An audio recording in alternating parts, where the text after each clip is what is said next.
Hello everyone, welcome to the third episode of the series of shorter but more detailed views on using the L12 to record. In today's video, we're going to be looking at the EQ section of the L12 and more. How and when to use the EQ, how the EQ applies when using the board as a PA or sound reinforcement, and how it applies to recording on the SD card as well as when using the audio interface to record to your DAW. But before we move on, let's clear up one of the most frequently asked questions. Can we apply the EQ and effects section of this board to record to the SD card or to record to our DAW via the audio interface?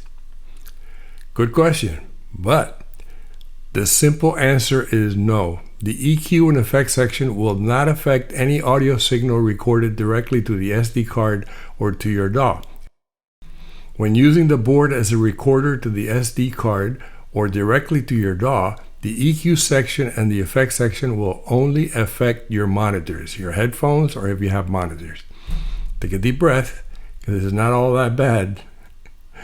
There is one exception though. When you want to mix down a project on your board, you can record your mix to the master channel, and any EQ that you apply to the individual tracks will be recorded. Your master track, the one with a red fader, can be used to record a mix of all the channels that you have recorded on your board.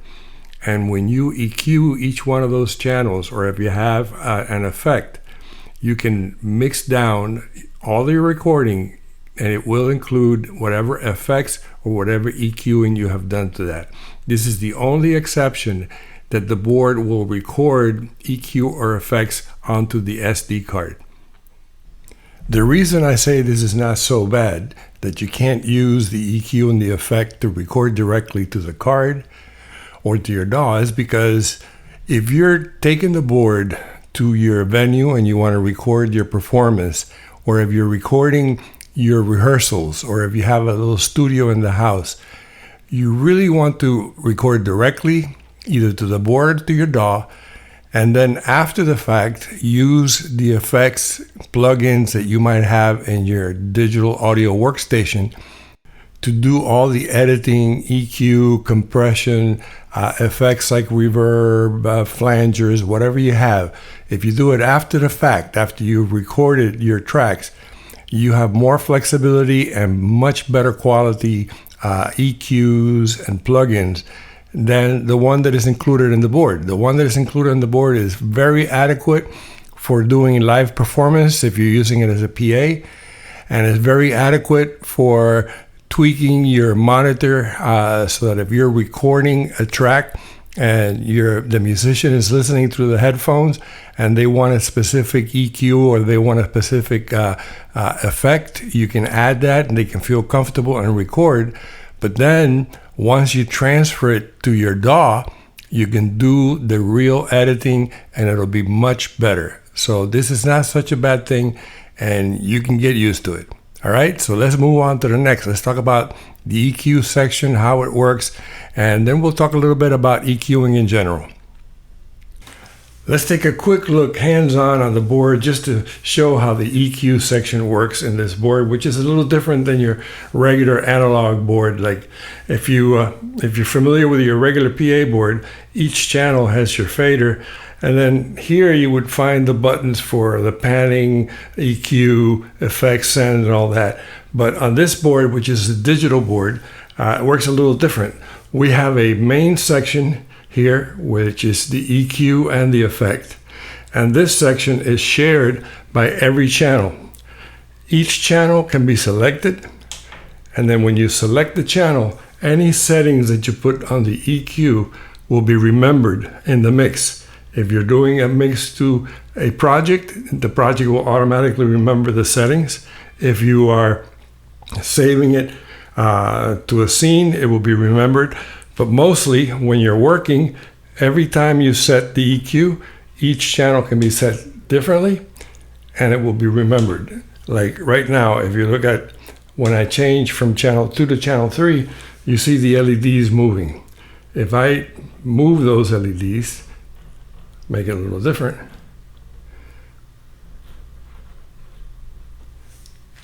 then I go to channel 2, the settings on channel 2 will pop up. When I come back to channel 3, any changes that I made will show. So in short, you can select each channel, and each channel will have its own EQ setting and also its own effect, even though you can only select one type of effect, but you can give it the effect send separately for each channel. So it's very simple, and I'm going to talk about what each of these EQ knobs are. The lows is a shelving EQ that centers around 100 hertz. The mids is a sweepable EQ, which means you can pick a frequency anywhere from 100 hertz to 8 kilohertz. And what the advantage of that is that you can tweak. Let's say you're doing the PA, a live PA, and you find an annoying feedback. You could theoretically find it here, find the frequency which that feedback is being generated, and then cut it and help you reduce the feedback.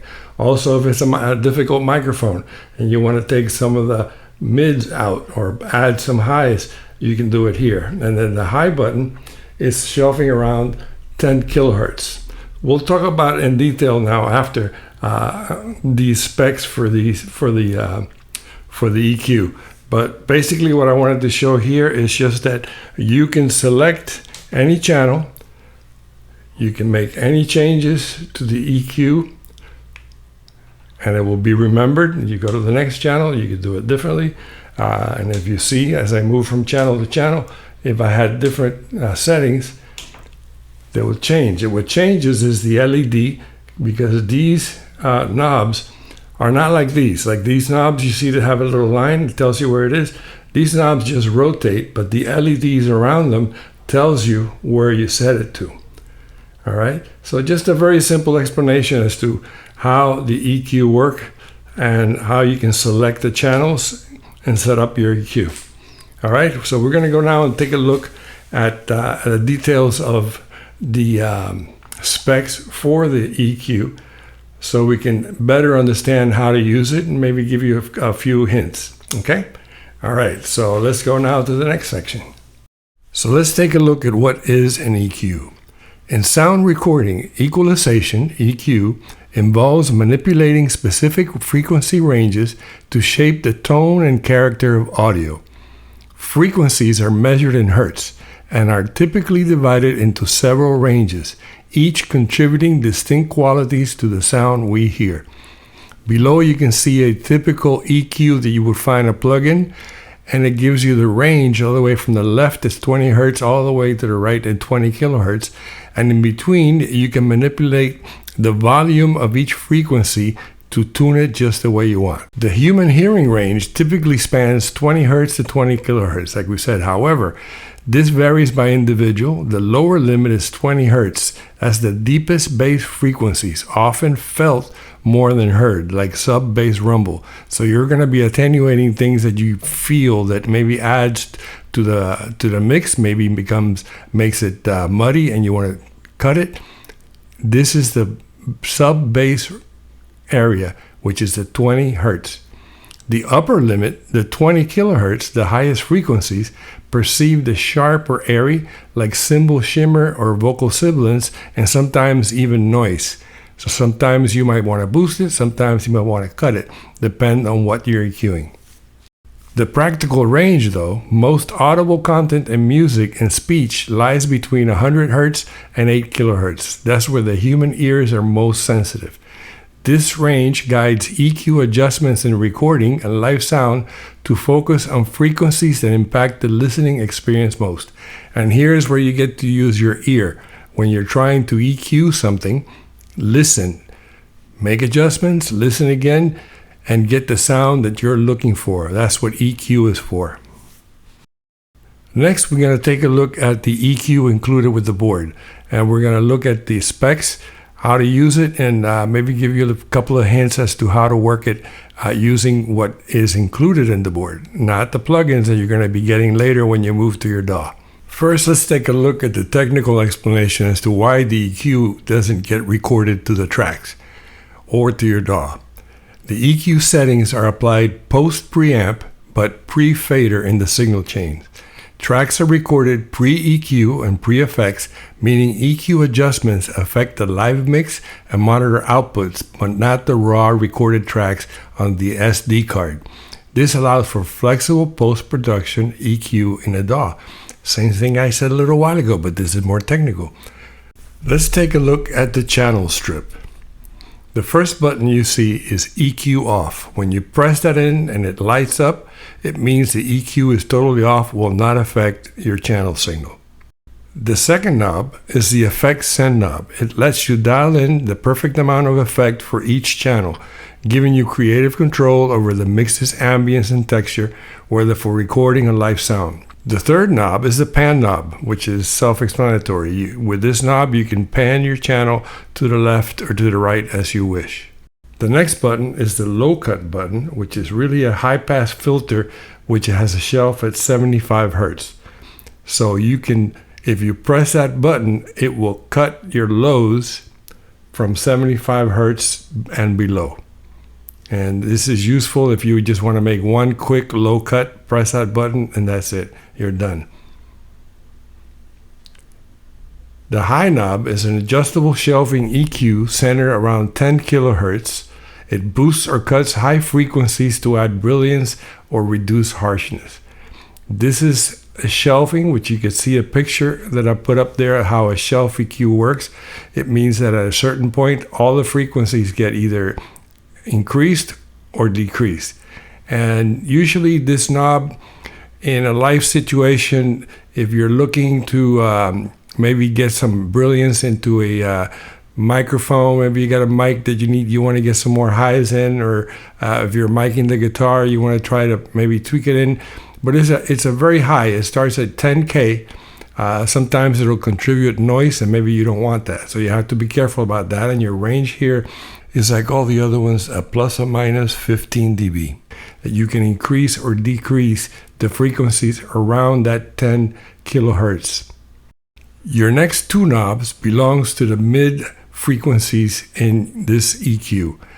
The first knob you'll see has a lot of numbers around it. It goes as a frequency range. It's a sweepable EQ with a frequency range between 100 Hertz and 8 kilohertz with a booster cut with plus or minus 15 dB.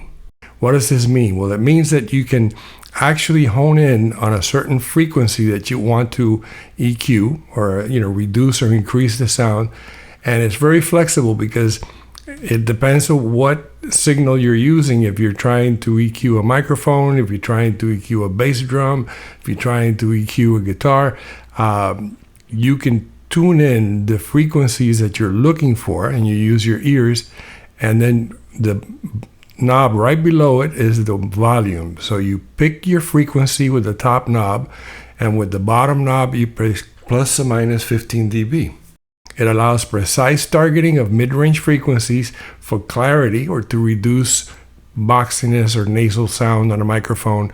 Also very useful if you're playing live, you're using it as a PA, and you hear a certain feedback. You listen to the feedback. If it's a very high feedback, you try to tune it around the 1K, 1.3K, 2K. Tune it to those frequencies and then reduce the volume of those frequencies and see if you find the feedback. If you find it, fine, you keep it down. If not, move the frequency knob until you get to the frequency that's causing you the problem. At least that's one way that you can use it. Then we come to the low knob. It's another shelving EQ. This one is centered around 100 Hertz. It boosts or cuts low frequencies to enhance warmth or reduce muddiness. Now this is 100 Hertz is on the bottom end, so you can use this to change the sound of a bass guitar, a bass drum, maybe a piano or acoustic guitar that uses the low frequencies. So you can work with this one up or down, and it works. It's a shelf EQ, so if you look at the graph, it actually affects all the frequencies starting at that 100 Hertz.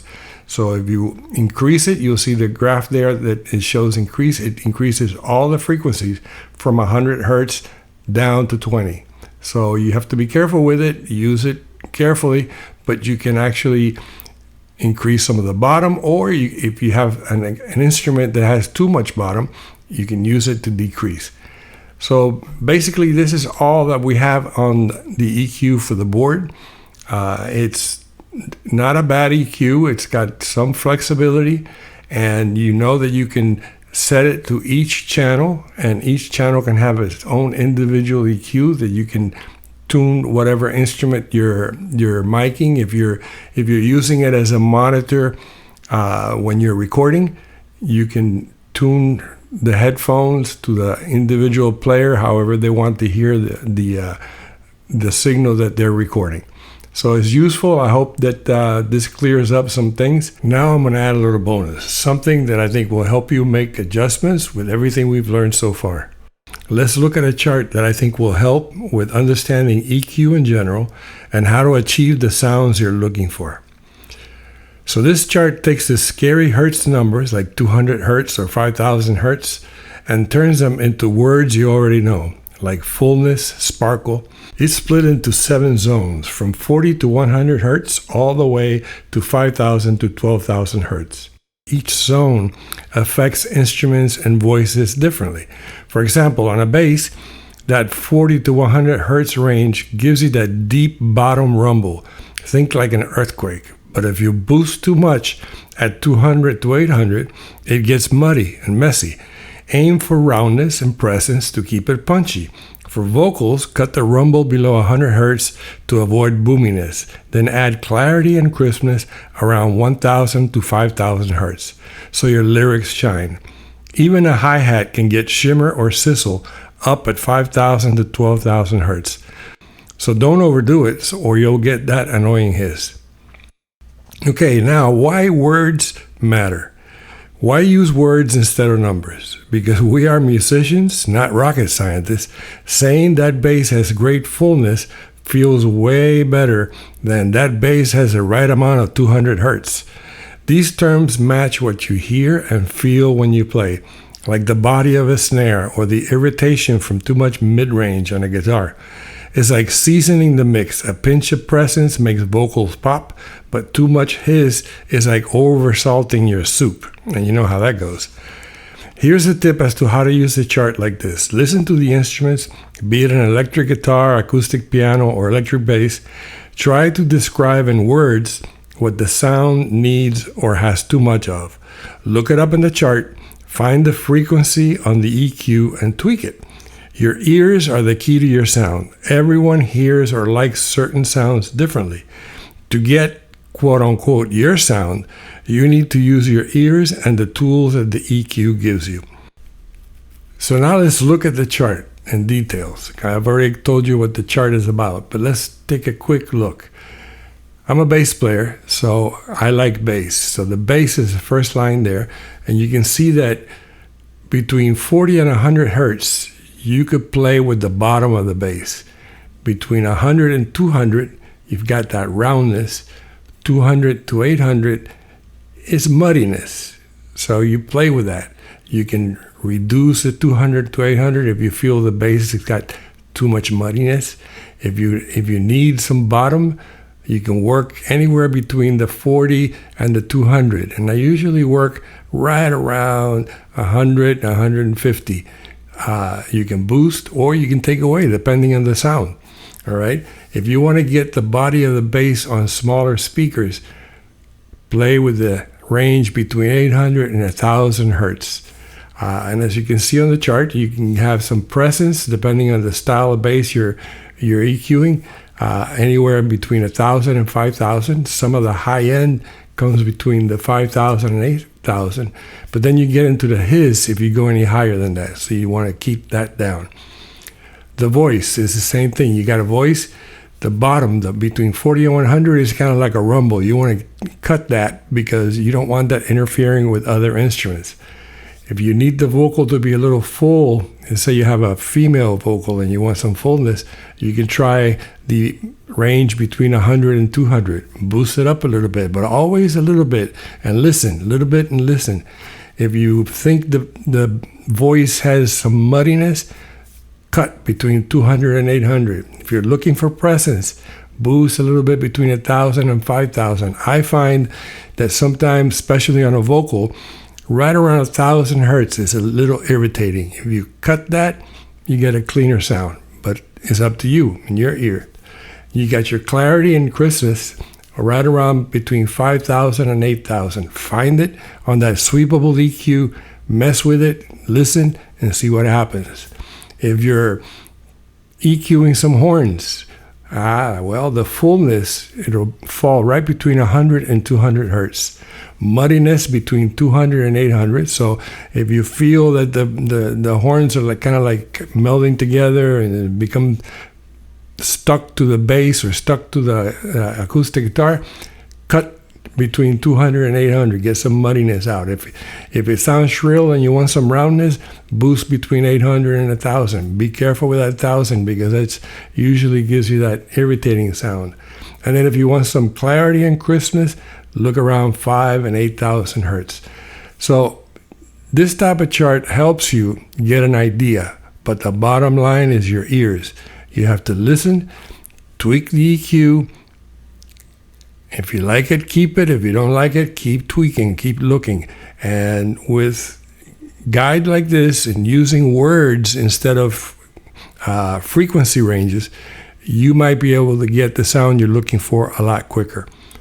I really hope that this helps you guys. I'm sorry it took so long for me to get this video out, but I've been so busy. But I'm really happy I was able to finish it, and I'm glad some of you stuck around to listen to the end. And remember, subscribe to the channel. Click like if you like this kind of stuff. Part 4 is coming up. If you have any suggestions, anything you'd like for me to talk about, please send me a message, either a private message or send me a comment on the video, and I'll try to get to it. All right. Thanks a lot once again for listening, watching. I love you guys out there. Keep making music. When you make that music, let me know what you got. I want to listen. Okay. All right. We'll see you soon.